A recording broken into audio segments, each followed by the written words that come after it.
Hello, good morning everyone. I am Vijendra Kumar. Welcome to my YouTube channel Vijendra English Teacher.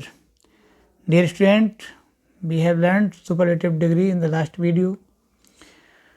If you have not seen my last video, then go to the description and find the link there. You can see the last video. Students, अभी तक हम पिछले video में पढ़ चुके हैं superlative degree के लिए, और सुपरलेटिव डिग्री में हमने ये सीखा है कि कैसे हम सुपरलेटिव डिग्री का सही तरीके से यूज कर सकते हैं। अगर आपने मेरे पिछले वीडियो को अभी तक नहीं देखा है तो लिंक डिस्क्रिप्शन में दिया हुआ है, आप वहाँ से जा कर के मेरे पिछले वीडियो को देख सकते हैं। और आज का जो हमारा टॉपिक है वो है सम अदर टिपिकल एडजेक्टिव्स, क्योंकि कुछ एडजेक्टिव्स ऐसे होते हैं जो बड़े टिपिकल होते हैं, देखने में ऐसा लगता है कि पता नहीं इनका यूज कैसे होगा कैसे नहीं होगा। तो आज हम उसी विषय पर बात करेंगे, उसी टॉपिक पर हम बात करेंगे, उसी के बारे में हम सीखेंगे कि कैसे कैसे हमको इसका यूज करना है सम अदर टिपिकल एडजेक्टिव्स के लिए। तो आज के टॉपिक को शुरू करने से पहले बस मैं आपसे यही कहना चाहूँगा कि अगर आपने अभी तक मेरे चैनल को सब्सक्राइब नहीं किया है तो जल्द से जल्द आप मेरे चैनल को सब्सक्राइब करें, बेल आइकन को प्रेस करें, वीडियो अच्छी लगे तो लाइक करें, कमेंट सेक्शन में ही आप बताएं, कोई सुझाव हो तो आप दे सकते हैं, और ज़्यादा से ज़्यादा मेरी वीडियो को आप शेयर कर दीजिए। जितना ज़्यादा हो सके उतना ज़्यादा आप मेरी वीडियो को शेयर करिए। और तो अब आइए हम आज का टॉपिक शुरू करते हैं, सम अदर टिपिकल एडजेक्टिव्स। इसको दो पार्ट्स में हम सीखने जा रहे हैं, पहला पार्ट और दूसरा पार्ट। आज पहला पार्ट रहेगा और अगले वीडियो में दूसरा पार्ट रहेगा। डियर स्टूडेंट, देखिए आज का हमारा टॉपिक रहा सम अदर टिपिकल एडजेक्टिव्स, जिसमें सबसे पहला रूल है काइंड एंड शॉर्ट। तो काइंड एंड शॉर्ट में क्या होता है कि काइंड और शॉर्ट सिंगुलर नंबर में हैं, अतः इनके साथ दिस या दैट का प्रयोग करना चाहिए, दीज या दोज का नहीं। जैसे क्या होता है, I don't like this that kind of man. तो यहाँ पर क्या है, ये काइंड और शॉर्ट जो है सिंगुलर नंबर में होते हैं, तो इनके साथ में क्या किया, यहाँ पर दिस या फिर ये दैट का यूज कर दिया। काइंड ऑलरेडी यहाँ पर सिंगुलर नंबर में है। इसको ऐसे भी कर सकते हैं कि I don't like man of this that kind, कि इस तरह के व्यक्तियों को हम पसंद या मैं पसंद नहीं करता।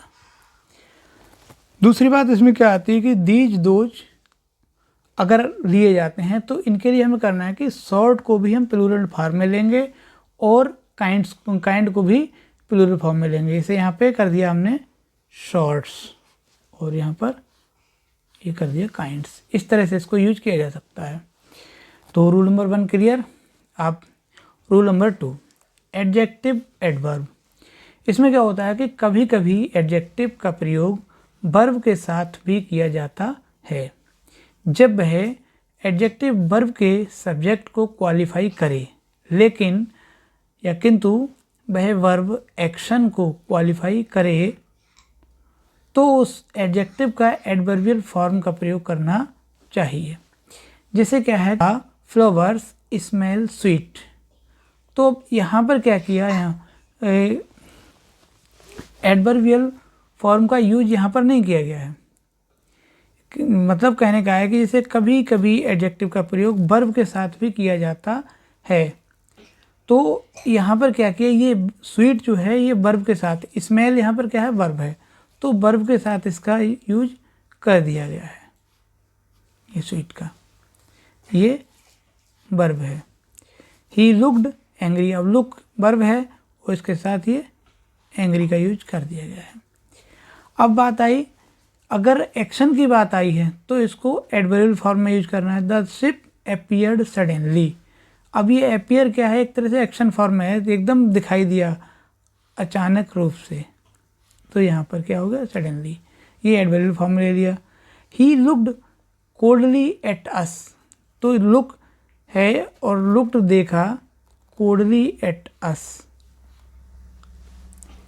यहाँ जब ऊपर वाले में क्या है, लुक्ड एंग्री, क्रोधित दिखाई दिया।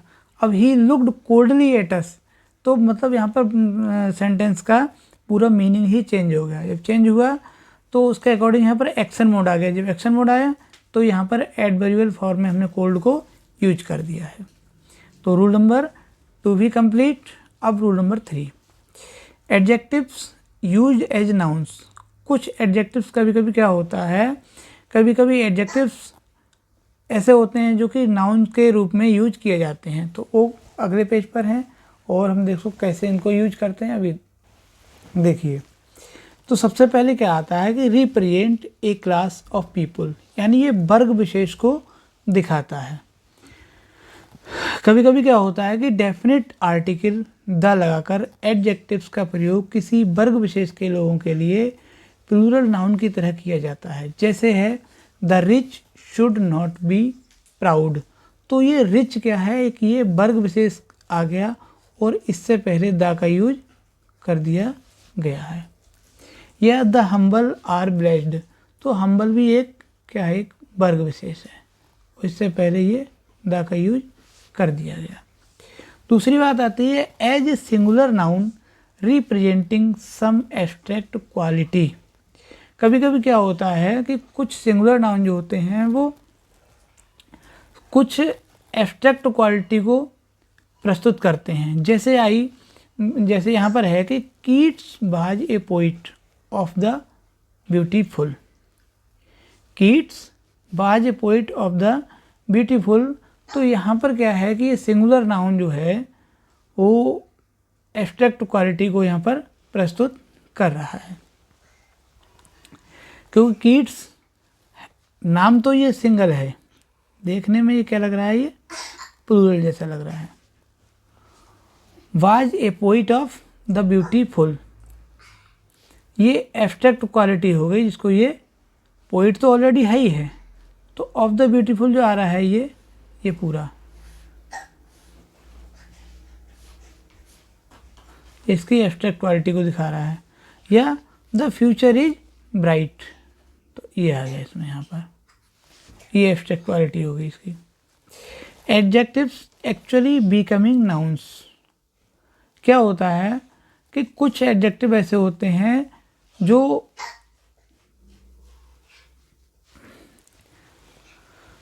नाउन के तरह ही होते हैं। जैसे बात आती है प्रॉपर नाउन्स, तो प्रॉपर नाउन्स के रूप में क्या है, Canadians, Africans, Asians, Italians. Denoting persons में आती है बात, तो इसमें है juniors, seniors, elders, nobles, inferiors, superiors, criminals, savage, betters. और अगर हम केवल प्लूरल नंबर में बात करते हैं तो उसमें बात आती है स्वीट्स, वैल्यूएबल्स, ईटेबल्स। मतलब यहाँ कहने का है कि कुछ ऐसे, यहाँ पर जो बात आ रही है निकल करके, सी टॉपिक हमारा निकल के जो आ रहा है कि एडजेक्टिव्स एक्चुअली बिकमिंग नाउन्स। कुछ एडजेक्टिव ऐसे होते हैं जो नाउन की तरह ही होते हैं। तो प्रॉपर नाउन्स में क्या आता है, Canadians, Africans, Asians, Italians. Denoting persons में अगर टारगेट करते हैं तो क्या आता है कि juniors, seniors, elders, nobles, inferiors, superiors, criminals, savage, betters. और अगर केवल प्लूरल नंबर की बात करते हैं तो इसमें आता है स्वीट्स, वैल्यूएबल्स और ईटेबल्स। इसके बाद इन सम फ्रेजेज, कुछ फ्रेजेज की अगर हम बात करते हैं तो उसमें क्या होता है, for good, at best, black and white, through thick and thin, for better, for worse, worst, before, long, in short, from bad to worse, the long and short. ये कुछ फ्रेजेज के रूप में एडजेक्टिव का यूज किया जाता है। For example आया ही लेफ्ट इंडिया फॉर गुड, तो ये फॉर गुड जो है पहले ही यहाँ पर बताया कि फ्रेज के रूप में इसको यूज किया गया है। ये यहाँ पर जो बेटर का यूज किया गया है, जैसे नथिंग बेटर कैन कम, ये बेटर यहाँ पर आएगा। जैसे फॉर बेटर आया है तो वही बेटर का यहाँ पर यूज किया गया है। हालांकि ये पूरा ही अपने आप में एक फ्रेज है। तो ई में क्या होता है कि यूज द फॉलोइंग एडजेक्टिव्स और एडजेक्टिवल फ्रेजेज एज नाउन्स। कुछ क्या होता है कि ये जो नीचे जितने भी एडजेक्टिव्स हैं या फिर एडजेक्टिवल फ्रेजेज हैं, ये सब नाउन्स के रूप में यूज किए जाते हैं। इसमें क्या है, रिच है, पुअर है, ब्यूटीफुल है, जूनियर है, सीनियर है, एल्डर है, sweet, valuable, good, better, best, long and short, bad, worse, worst, black and white, thick and thin, short, from bad to worse. तो ये सभी क्या हैं, इन सब का यूज, ये हैं तो सब एडजेक्टिव या फिर एडजेक्टिवल फ्रेजेज हैं ये सब, और इनका यूज सब नाउन के रूप में ही किया जाता है। इन सभी का यूज जो है वो नाउन के रूप में किया जाता है।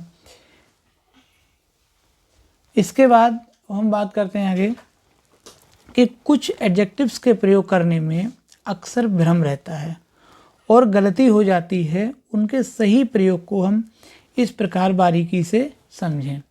तो इसमें क्या है, सबसे पहले आता है लेटर एंड लेटर। अब लेटर जो वर्ड होता है वो लेट की कंपैरेटिव डिग्री है, जबकि दूसरा लेटर जो है LATTER, ये लेटर फॉर्मर का एंटोनिम है। तो जो पहला लेटर है LATER लेटर समय का बोध कराता है, इससे हमें समय के बारे में पता लगता है, जो कि बाद का समय।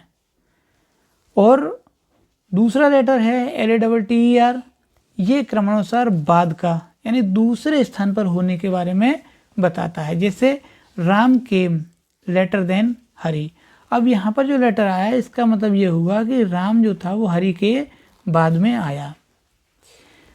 दूसरा है कि this event is of later date. तो ये घटना जो है बाद की तिथि के लिए है, बाद की डेट की है।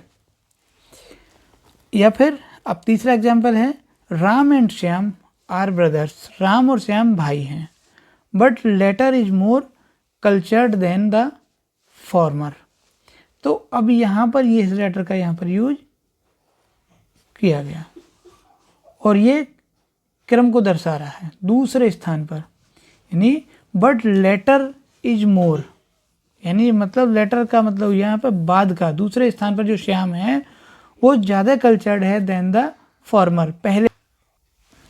अब है farmer and later, first and last. जब केवल दो व्यक्तियों या वस्तुओं की बात हो तो पहले के लिए फॉर्मर और दूसरे के लिए लेटर का प्रयोग करते हैं। लेकिन जब तीन या तीन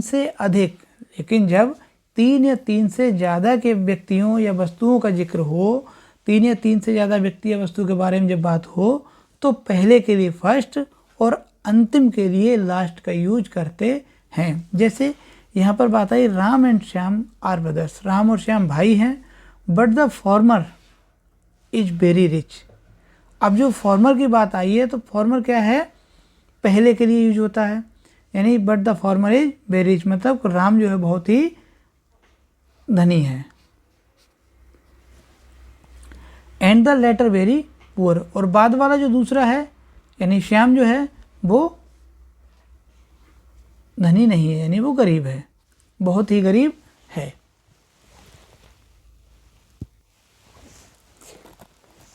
दूसरा एग्जाम्पल इसका, in this list of 50 candidates Ram's name is at the first place and Mohan's at the last.